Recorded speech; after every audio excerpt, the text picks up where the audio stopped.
Pinanatili ng De La Salle University Lady Spikers ang kanilang perpektong record matapos walisin ang UP Fighting Maroons upang maging unang koponan na pumasok sa UAAP Season 88.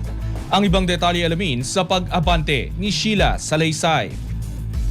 Hindi na bago para sa Lasal ang makapasok sa semifinals, pero ang pananatili sa taas ng 16 na taon ay patunay ng lalim na sistema ni Coach Ramil De Jesus.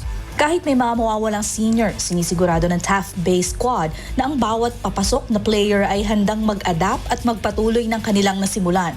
Para kay Coach Ramil, ang pagtutulungan ng seniors at mga bago ang susi para manatiling gutom ang koponan sa panalo. On process kami para doon sa mga bago at to. Katulong ko yung mga seniors para i-implement yung ganong sistema para at least yung mga iiwanan nila. Bit-bit ang ganitong klaseng disiplina, nananatiling malinis ang record ng Lady Spikers ngayong Season 88 na may 10-0 win-loss record. Sa kabila ng pressure bilang undefeated team, iginiit ni Angel Canino na ang kanilang lakas ay nakadepende sa pag-focus sa bawat laro at hindi kung sa anumang naghihintay sa kanila sa tuktok.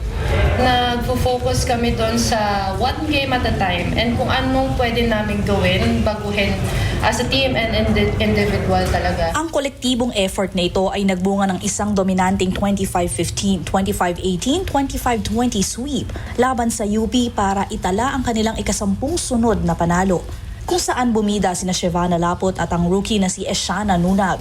At para naman sa rookie setter, ang kanyang kumpiyansa sa loob ng court ay bunga ng tiwala at gabay na ibinibigay ng kanyang mga ate sa team. Din po sa loob ng court, dahil din po sa kanila kasi nandun po yung assurance and alam ko din po na may susuporta po sa amin na may tutulong po sa akin sa loob. Ngayong sigurado na ang kanilang pwesto sa semis, hindi pagre-relax kundi paghahanda para sa posibleng season sweep ang focus ng Lasal sa pagpasok ng Holy Week break. Dahil sa sistema ni De Jesus, ang pagpasok sa Final Four ay hindi pa ang dulo.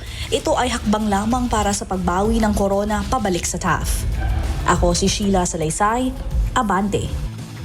Manatiling nakatutok sa Abante, sundan kami sa aming mga social media accounts at huwag kalimutang mag-subscribe sa aming YouTube channel, DWAR Abante Radio, para sa mga eksklusibong balita.